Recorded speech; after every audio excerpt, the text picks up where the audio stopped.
اللہ کے حبیب نے فرمایا کہ اللہ تعالیٰ فرماتا ہے بندہ نوافل کے ذریعے میرا قرب حاصل کرتا ہے، یہاں تک کہ وہ میرا اتنا قریب ہو جاتا ہے کہ میں اسے اپنا دوست بنا لیتا ہوں۔ سن لو، من عاد لی ولیا فقد آذنتہ بالحرب، جو میرے دوست سے دشمنی کرے میں اللہ اس سے دشمنی کا اعلان کرتا ہوں۔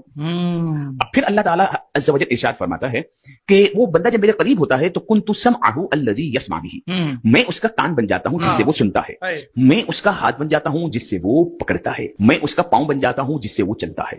معنی اس کے دو طریقے سے ہیں۔ کچھ لوگ جو یہ اعتراض کرتے ہیں کہ داتا نہیں کہنا چاہیے، وہ اس کی ایک تشریح کرتے ہوئے یہ کہتے ہیں کہ بھئی اللہ اس کا ہاتھ بن جائے گا جس سے وہ پکڑتا ہے، اس کا مطلب یہ ہے کہ اب یہ شخص گناہ نہیں کرے۔ ایک تشریح یہ کہتے ہیں کہ اب وہ گناہ سنے گا نہیں۔ جی ایک تشریح بنتی ہے، مطلب ابھی گناہ کر کر کے وہ اس مقام پر پہنچا ہے کہ اب سے نہیں سنے گا، وہ آئندہ سے ہاتھ سے گناہ کرے گا نہیں، مطلب اب گناہ کر کر کے یہاں تک پہنچا ہے کیا؟ اللہ اکبر۔ اب وہ اس پاؤں سے گناہ نہیں کرے گا۔ بھائی ابھی اس اسٹیج تک کیسے پہنچا؟ کیسے پہنچا؟ یہ کلام ہے۔ اب اللہ تعالیٰ تو فرما رہا ہے کہ میں اس کا ہاتھ بن جاتا ہوں جس سے وہ پکڑتا ہے، بولا جی اب اس ہاتھ سے کبھی گناہ نہیں کرے گا۔ یہ کیا بات ہو گئی یار؟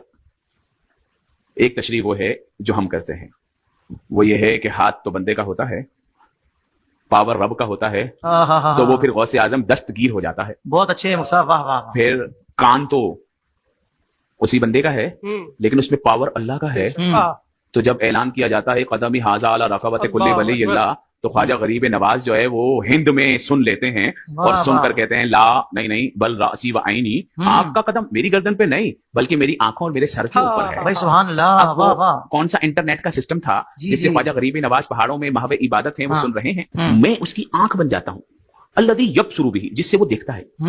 تو بھائی وہ خواجہ غریب نواز یہاں ہند میں بیٹھ کر بغداد والے پیر کو دیکھ رہے ہیں، کون سی ٹیکنالوجی سے دیکھ رہے ہیں؟ بھائی آنکھ تو خواجہ صاحب کی ہے لیکن پاور رب کا ہے۔ بخاری میں حدیث ہے جی میں کان بن جاتا ہوں، میں ہاتھ بن جاتا ہوں، میں پاؤں بن جاتا ہوں۔ پوری تصوف اس کے اوپر کھڑی ہوئی ہے، اور وہ اس لیے کہ یہ بھی آدھی حدیث پیش کرتے ہیں، پوری تو ان کی موت ہے۔ یہ صحیح بخاری میں حدیث ہے، نبی الاسلام نے فرمایا، حدیث قدسی ہے کہ اللہ تعالیٰ فرماتا ہے جس نے میرے ولی کے ساتھ دشمنی کی میرا اس کے خلاف اعلان جنگ ہے۔ اب ولی سے آپ کو انڈیا پاکستان کے ولی نہیں، یہ ولی اللہ کی بات ہو رہی ہے، جو اللہ کی عبادت کرتے تھے، جو اپنی عبادت کرواتے ہیں نا، وہ اللہ کے ولی نہیں ہے، ان سے اعلان جنگ ہے میرا۔ صحابہ اہل بیت ان کے پیٹرن پہ چلنے والے وہ امام جنہوں نے ان کی تعلیمات ہم تک پہنچائی، اعلان جنگ ہے۔ اور میرا بندہ میرا قرب کسی چیز سے حاصل نہیں کر سکتا جو فرائض میں پابندی سے حاصل کرتا ہے۔ پہلی چیز فرض ہے، پھر نوافل کے ذریعے میرا اتنا قرب حاصل کرتا ہے کہ میں اس کے کان بن جاتا ہوں جس سے وہ سنتا ہے، میں اس کے ہاتھ بن جاتا ہوں جس سے وہ پکڑتا ہے، میں اس کی آنکھیں بن جاتا ہوں جس سے وہ دیکھتا ہے، میں اس کے پاؤں بن جاتا ہوں جس سے وہ چلتا ہے۔ بس اتنا کر کے وہ کہتے ہیں جس کے ہاتھ اللہ کے ہاتھ بن جائے پھر ایتھوں اوتے نہیں پہنچن گے، اے آپ کو رزلٹ کر لیتے ہیں۔ اور یہ عربی کے محاورے میں بات ہو رہی ہے، یعنی اس کا اوڑھنا بچھونا میں بن جاتا ہوں، یعنی میں اسے اسپیشل پروٹیکشن دے دیتا ہوں۔ ایک بار جب وہ کوشش کرتا ہے پھر اس کے ہاتھ پاؤں کان آنکھیں میری اطاعت میں ہی اٹھتی ہیں۔ وہ کہتا ہے جی یہ تو وہ پہلے ہی کر رہا تھا تبھی اس کو انعام ملا، پھر انعام کیا ہوا؟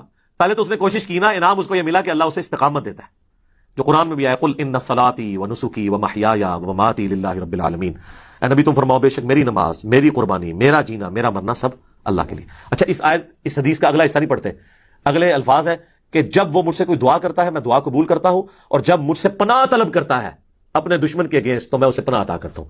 تو میرے بھائی جس کا ہاتھ اللہ خود بن چکا ہے وہ دشمن کی گیچی خود کیوں نہیں مروڑ دیتا؟ اللہ سے کیوں مانگ رہا ہے؟ اس لیے کہ کوئی نہیں ایسے کر سکتا، اللہ ہی سے مانگنا ہے، ورنہ وہ کہتے ہیں ہاتھ بن گیا پاؤں بن گیا تو اب وہ جو مرضی کرے۔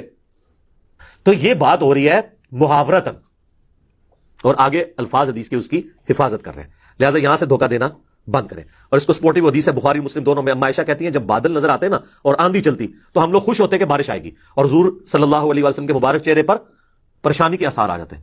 تو میں کہتی اللہ کے نبی لوگ تو خوش ہو رہے ہیں بارش آئے گی اور آپ پریشان ہو رہے ہیں، تو آپ فرمایا کرتے اے عائشہ مجھے کیا پتا کہ ان بادلوں سے آگ برسے گی یا بارش کا پانی؟ تو کسی نے نہیں کہا یا رسول اللہ آپ کو نہیں پتا بارش کا پانی برستا ہے، لیکن حضور کا یقین اللہ پہ دیکھیں۔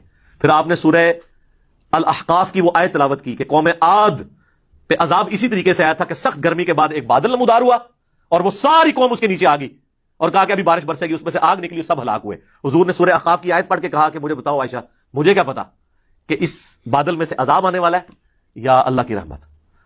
اور پھر حضور علیہ السلام یہ دعا کیا کرتے ہیں اے اللہ اسے ہمارے لیے رحمت بنا دے جو بادل آیا۔ اگر حضور علیہ السلام اپنے بارے میں کہہ رہے ہیں کہ مجھے نہیں پتا کہ اس میں سے کیا ہونا ہے، تو آپ بابوں کے بارے میں کیا کہہ سکتے ہیں؟ وہ اشارہ کر کے یہ کر دیں گے تو وہ کر دیں گے۔ حضور علیہ السلام کا ذرا یقین دیکھیں کہ فیصلے اللہ نے کرنا ہے۔ تو میرا خیال ہے یہ کافی ہے، ہاتھ بن جاتا ہوں پاؤں بن جاتا ہوں، اس کی اگر پریکٹیکل مثال ہوتی تو نبی علیہ السلام کی معجزات ہوتی۔ البتہ اس میں جہاں معجزات ہیں وہ ہم مانتے ہیں جو بخاری مسلم میں آپ نے دعا کی، بارش نازل ہو گئی، پھر اگلے خطبے میں وہی بندہ کھڑا ہوا، پورے ہفتے تک بارش ہوتی تھی، اس نے کہا یا رسول اللہ ہمارے تو گھاٹ ٹپک رہے ہیں، تو آپ نے مبارک انگلی سے اشارہ کیا، اللہ تعالیٰ نے آپ کی دعا قبول کی، وہ معاملہ الگ ہے. یہ تو رپورٹ ہوئی ہیں چیزیں.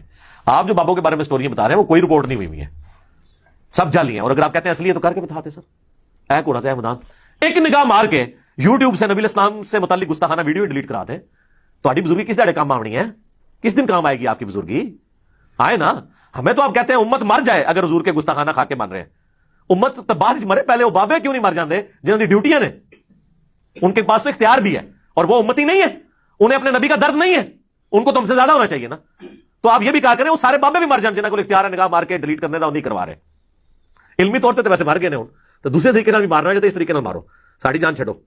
اصل جو چیز ہے نا جس کے اوپر لوگ پھنسے ہوئے ہیں، ایاک نعبد و ایاک نستعین، یہ جو دوسرا حصہ ہے کہ دعا بھی صرف اللہ ہی سے کرنی ہے. اور وہ ڈیسائسو حدیث ہے جو جامع ترمذی میں ہے، مشکات میں موجود ہے. نبی اسلام نے، ابن عباس کہتے ہیں، مجھے سواری کے پیچھے سوار کیا اور مجھے کہا بیٹے اللہ اکبر، اللہ کے حقوق کی حفاظت کر، اللہ تیری حفاظت کرے گا. ذرا الفاظ غور سے سنیں، اللہ کے حقوق کی حفاظت کر، اللہ تیری حفاظت کرے گا. کیا زبردست الفاظ ہے. اور اللہ تعالیٰ کے احکامات کی پیروی کر، تو ہمیشہ اپنے رب کو اپنے سامنے پائے گا، تیری مدد کے لیے وہ ہر وقت ہوگا. اور جب بھی تجھے سوال کرنا ہو تو صرف اللہ ہی سے کرنا، اور جب مدد مانگنی ہو وستعین باللہ تو صرف اللہ سے مدد مانگنا.